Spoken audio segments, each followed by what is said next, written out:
ประธานวิปรัฐบาลก็มองคล้ายๆกันนะครับนายวิสุทธิ์ชัยนรุนจากพรรคเพื่อไทยผู้สื่อข่าวไปถามบอกว่าบรรยากาศโดยรวมของการพิจารณาร่างงบประมาณวันแรกรู้สึกมันจะกร่อยๆเงียบๆไปหน่อยนะไปดูครับวิสุทธิ์ตอบว่าอย่างไรครับเน้นไปผมว่าเป็นมิติใหม่ทางการเมืองไม่ค่อยมีการประท้วงไม่มีบ้างแต่นิดหน่อยนะฮะไม่ค่อยมีอะไรรุนแรงก็ถือว่าเป็นมิติใหม่ในการพิจารณางบประมาณนะฮะทั้งฝ่ายค้านและรัฐบาลบางคนก็บอกว่าทำไมเหงาไปหน่อยบอกผมว่าเป็นเรื่องที่ดีเพราะส่วนมากจะเป็นเนื้อหาสาระฝ่ายค้านก็เป็นธรรมดามีบ้างแต่ว่าไม่รุนแรงฝ่ายรัฐบาลก็ไม่ได้ตอบโต้อะไรมากมายผมถือว่าภาพรวมทั้งหมดที่ออกมาเนี่ยเป็นไปด้วยดีนะฮะและเหมาะสมแล้วครับหลายท่านที่ตั้งใจฟังเนี่ยมันเป็นประโยชน์ครับการติดตามงบประมาณนี่คือเงินของพี่น้องประชาชนทั้งประเทศนะครับจะได้ดูว่ารัฐบาลจัดสรรไปกระทรวงไหนหน่วยงานไหนอย่างไรนะฮะถ้าฝ่ายค้านก็ทำหน้าที่ตำหนิติเตียนก็เป็นเรื่องปกติที่บอกว่าควรจะเป็นอย่างนี้นะฮะแต่ผมก็ได้ฟัง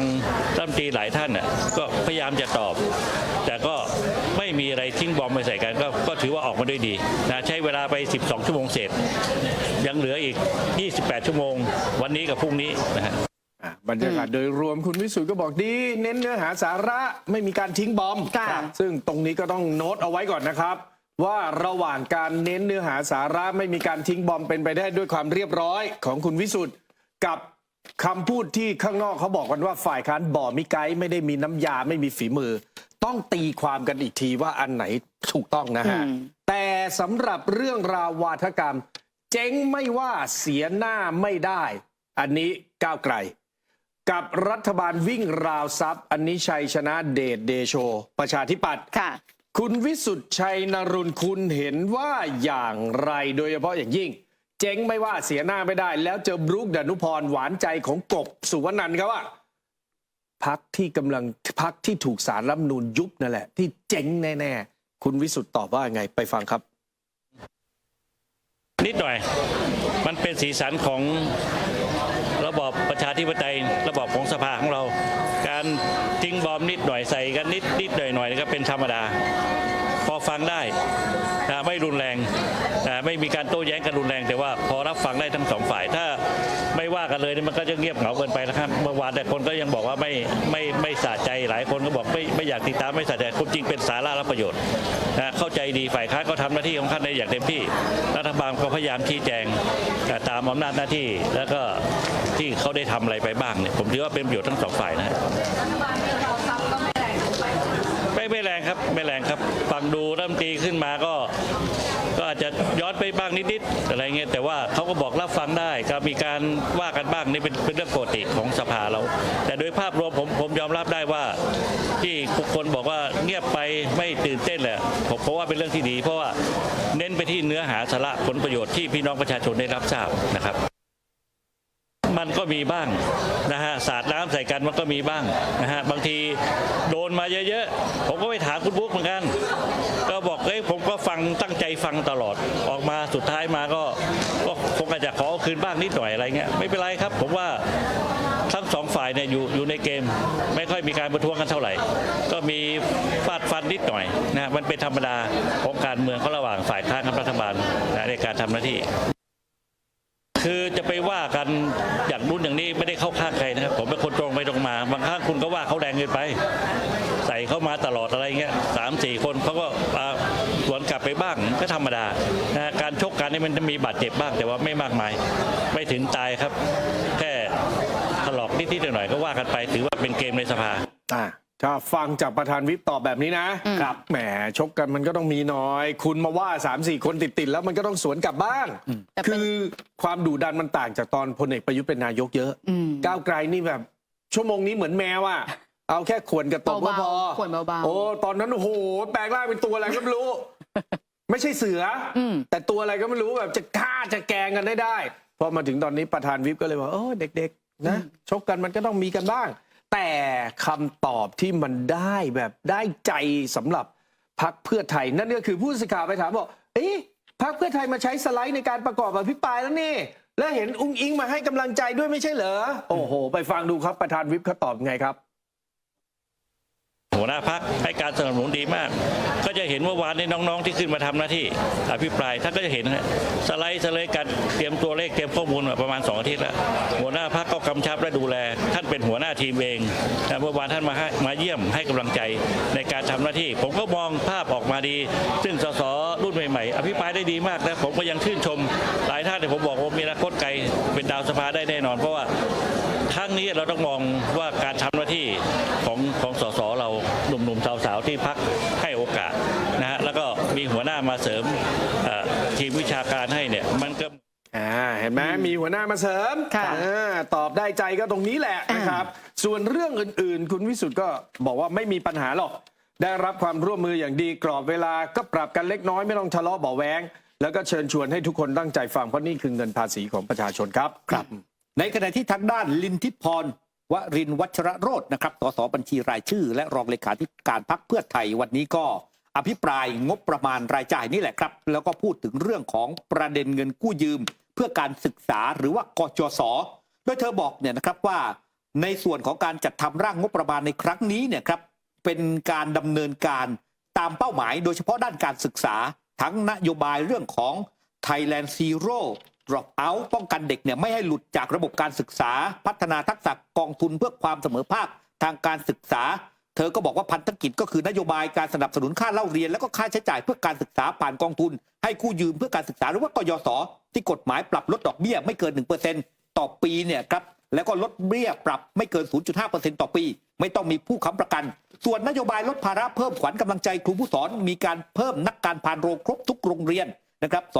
25,370 อัตรางบโดยใช้งบกลางเนี่ย 2.74 พันล้านบาทพร้อมกับแก้หนี้ค่าราชการครูนะครับแล้วเธอก็บอกว่าจะมีการลดภาระค่าใช้จ่ายของผู้ปกครองให้บุตรหลานนั้นเรียนฟรีจริงไม่ใช่วาทกรรมเพ้อฝันใช้เทคโนโลยีชดเชยด้วยนโยบาย Free Table for All และก็เปิดเสรีทรงผมการแต่งกายโดยไม่ใช้งบประมาณรัฐกระทรวงต้องประกันสิทธิขั้นพื้นฐานบนเนื้อตัวร่างกายของนักเรียนไม่ใช่ผลักดันให้เป็นดุลพินิจของโรงเรียนทั้งหมดจะช่วยประหยัดค่าใช้จ่ายด้านการศึกษาของผู้ปกครองไปได้มากนะครับ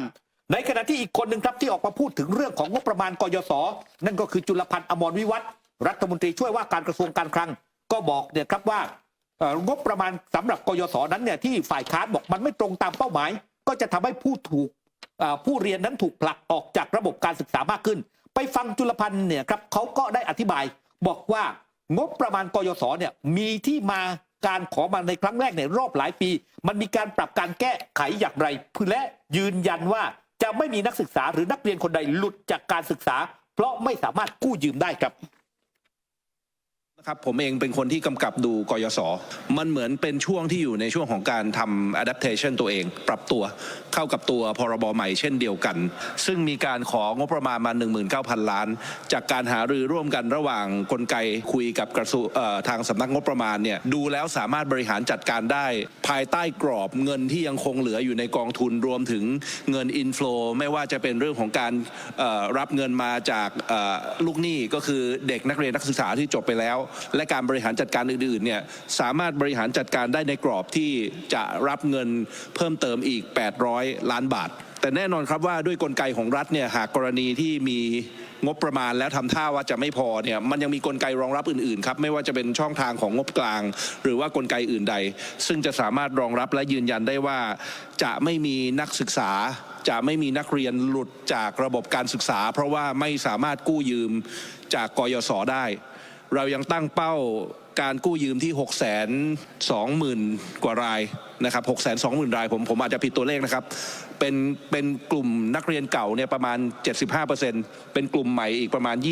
25%ครับทางด้านนายจุลพันธ์นั้นก็บอกว่าปัญหาที่เกิดขึ้นวันนี้ก็คือกยศเนี่ยกลายเป็นเป้าสุดท้ายที่ประชาชนจะทยอยชำระหนี้เพราะไม่ถูกฟ้องแน่นอนดอกเบี้ยก็ถูกที่สุดเทียบกับหนี้สินส่วนอื่นๆทำให้เกิดปัญหาในการบริหารจัดการพอสมควรแต่บอกว่าขณะนี้ก็ยังไม่มีการปรับแก้กฎหมายแต่อย่างใดซึ่งก็ต้องรับเอาโจทย์นี้มาทำให้เกิดประโยชน์สูงสุดถือเป็นประโยชน์กับผู้กู้แล้วก็นักเรียนนักศึกษาครับแล้วก็วันนี้อีกหนึ่งประเด็นนะคะในเรื่องของกระทรวงกลาโหมเนี่ยคุณสุทินคลังแสงก็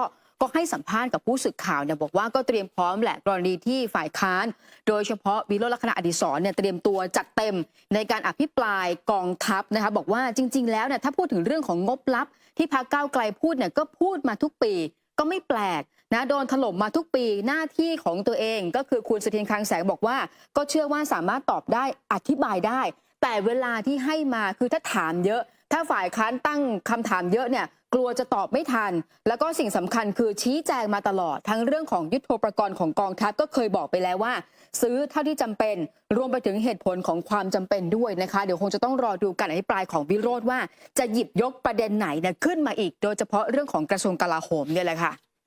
นะพูดถึงเรื่องของพรรคก้าวไกล เราฟังในมุมของคุณวิสุทธิ์ชัยนรุนแล้วว่า อาจจะมีบ้างเขาเรียกนะคนละหมัดนิดๆหน่อยๆแสบๆคันๆเหมือนคุณควรผู้สื่อข่าวเลยถามทางด้านของพรรคก้าวไกลบ้างว่า การอภิปรายในครั้งนี้อย่างเมื่อวานนี้เริ่มต้นวันแรกเนี่ยเป็นยังไงบ้างการชำแหละงบประมาณรายจ่ายประจำปี 68 ตกลงแล้วเนี่ยดุเด็ดเผ็ดมันเหมือนที่ผู้นำฝ่ายค้านเคยได้มีการกล่าวเอาไว้หรือไม่เรื่องนี้นะคะคุณณัฐพงษ์เรืองปัญญาวุฒิสสพรรคก้าวไกลนะก็ให้สัมภาษณ์กับผู้สื่อข่าวพี่ต้นทำไมต้องให้พี่ด้วย แสบๆคันๆควรๆต้องเป็นพี่ก้าวไกลเหรอเขาจะยอมรับว่าเขาอภิปรายไม่ดีไปฟังเขาเลยก็แล้วกัน ผมว่าจริงๆไม่ได้เกี่ยวข้องกับเรื่องของอารมณ์อะไรความรู้สึกนะครับแต่ว่าเป็นในเรื่องของเนื้อหาสาระมากกว่านะครับซึ่งจริงๆก็อยากให้ติดตามการอภิปรายต่ออีก2วันนะครับแล้วก็อย่างที่หลายๆคนได้บอกไปแล้วว่าตราบใดที่เรื่องของกระบวนการจัดทำงบประมาณยังเป็นแบบนี้นะครับเรายังไม่มีการปฏิรูประบบกระบวนการงบประมาณใหม่เนี่ยก็คิดว่าไม่ว่าจะเป็นรัฐบาลใดขึ้นมาบริหารประเทศเนี่ยก็อาจจะยังมีความเสี่ยงที่หน้าตางบประมาณก็อาจจะยังไม่ได้เปลี่ยนไปจากเดิมรวมถึงในกรณีที่เมื่อวานพี่ใหม่เองสสศิริกัญญาก็ได้ผมว่าค่อนข้างน่าพอใจนะครับแล้วก็โดยส่วนตัวผมเองทั้งหัวหน้าพรรคทั้งสสศิริกัญญาเองแล้วก็รวมถึงท่านอื่นๆที่อภิปรายเนี่ยก็หลายๆคนก็ผมว่ามีเนื้อหาสาระดีนะครับแล้วก็อยากให้ติดตามการอภิปรายต่ออีก2วันซึ่งสุดท้ายเนี่ยเดี๋ยวจะมีการสรุปขมวดคนปิดประเด็นก็คือคุณพิธาที่จะมาผมว่าไม่ผิดหวังแน่นอนครับแล้วก็ยืนยันว่าการอภิปรายของพรรคก้าวไกลทุกอย่างเรามีข้อมูลข้อเท็จจริงนะครับแล้วก็ตรงไปตรงมาหนักแน่นในเนื้อหาแน่นอนครับไม่เว้นเว้นแน่นอนผมคิดว่ารัฐบาลควรจะต้องโฟกัสที่ตัวเนื้อหานะครับซึ่งแน่นอนที่สุดการอภิปรายมีสีสันและผมก็คิดว่าจากการติดตามเห็นไหมก็บอกแล้ว หลายคนเขาวิพากษ์วิจารณ์โอ้โหพอเพื่อไทยเป็นรัฐบาลเท่านั้นแหละก้าวไกลดูเรียบร้อยเป็นเด็กหน้าห้องทันทีเนี่ยชื่ออะไรนะเรืองปัญญาวุฒิเนี่ยเขาจะบอกเลยเน้นไปที่เนื้อหาสาระผมว่าแต่ไอตอนที่พลเอกประยุทธ์อยู่เนี่ยจำได้ไหมฮะงบประมาณเกี่ยวกับสถาบันพระมหากษัตริย์ถูกวิพากษ์วิจารณ์ว่าบิดเบือนความจริงเอาความเท็จมาอภิปรายในสภาเทียบบทบาทกันดูสิครับคุณผู้ชมต่างกันราวกับหน้ามือจนไปเป็นหลังเท้าเลยอันนี้สำนวนไทยนะเขาบอกว่าหมัดเด็ดเนี่ยอยู่ตอนท้ายเขาบอกว่าให้รอคุณพิธาเนี่ยมากล่าวปิดเรื่องของงบประมาณรายจ่ายประจำปีของฝ่ายค้านดีมากผมจะได้ไปดูบอลยูโรแบบไม่ต้องมีกังวลอะไรใดๆทั้งสิ้นบอกกันซะตั้งแต่ตอนนี้ว่านายคนไหนกำลังจะมา